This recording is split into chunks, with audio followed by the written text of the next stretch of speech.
Big boss season 6 live അപ്ഡേഷനിലേക്ക് എല്ലാവർക്കും സ്വാഗതം. സിജോയെ Rocky ഇടിച്ചു എന്ന് പറയുന്നത് തന്നെയാണ് ശരി. അതും സിജോയോട് പറയുന്നുണ്ട്, നീ എന്നെ തൊട്ടാൽ ഞാൻ ഇടിക്കുമെന്ന്. അത് കേട്ട പാടി കേൾക്കാത്ത പാടി സിജോ പുറത്ത് ഒരു കെട്ടിപ്പിടിക്കാൻ പോകുന്ന പോലെ അല്ലെങ്കിൽ കെട്ടിപ്പിടിക്കുന്ന പോലെ പുറത്തൊന്ന് തൊട്ടു. ആ ഒരു സമയത്ത് കൈ ചുരുട്ടി പിടിച്ചുകൊണ്ട് സ്പീഡിലാണ് അടിക്കുന്നത്. ആ അടി കാണുമ്പോൾ തന്നെ അറിയാം, കറക്റ്റ് ചെള്ളയ്ക്ക് കൊള്ളുന്ന രീതിയിലാണ് അടിച്ചേക്കുന്നത്. കിക്ക് ബോക്സിംഗ് ഒക്കെ ചെയ്യുന്ന ആളാണ് റോക്കി. അതുകൊണ്ട് തന്നെ ആ ഒരു അടിയുടെ ആഘാതം നല്ല രീതിയിൽ തന്നെ സിജോയ്ക്ക് ഏറ്റിട്ടുണ്ടാവും. സിജോ ആ അടി കൊണ്ടതിന് ശേഷം അങ്ങനെ അങ്ങോട്ടൊരു ആടി പോകുന്നതായിട്ട് നമുക്ക് പ്രൊമോയിൽ കാണാൻ സാധിക്കുന്നുണ്ട്. എന്തായാലും ബിഗ് ബോസ് ചരിത്രത്തിൽ തന്നെ ഇത് ആദ്യമായിട്ടായിരിക്കും ഇങ്ങനത്തെ ഒരു അടി. എല്ലാ ബിഗ് ബോസിലും ഉന്തും തള്ളും ചെറിയ രീതിയിലുള്ള ഫിസിക്കൽ അസാൾട്ടൊക്കെ ഉണ്ടാകാൻ സാധ്യതയുള്ളൂ. പക്ഷേ ഇത് അതിലെത്രയോ കൂടുതലാണ്. എന്തായാലും റോക്കിയുടെ കാര്യത്തിൽ ഒരു തീരുമാനമായെന്ന് തന്നെ പറയാൻ സാധിക്കും.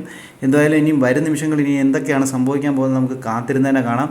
കൂടുതൽ ബിഗ് ബോസിൻ്റെ ലൈവ് അപ്ഡേഷനൊക്കെ ഈ ചാനലിലുണ്ടാകും. ചാനൽ സബ്സ്ക്രൈബ് ചെയ്യാൻ മറക്കല്ലേ ഗൈസ്.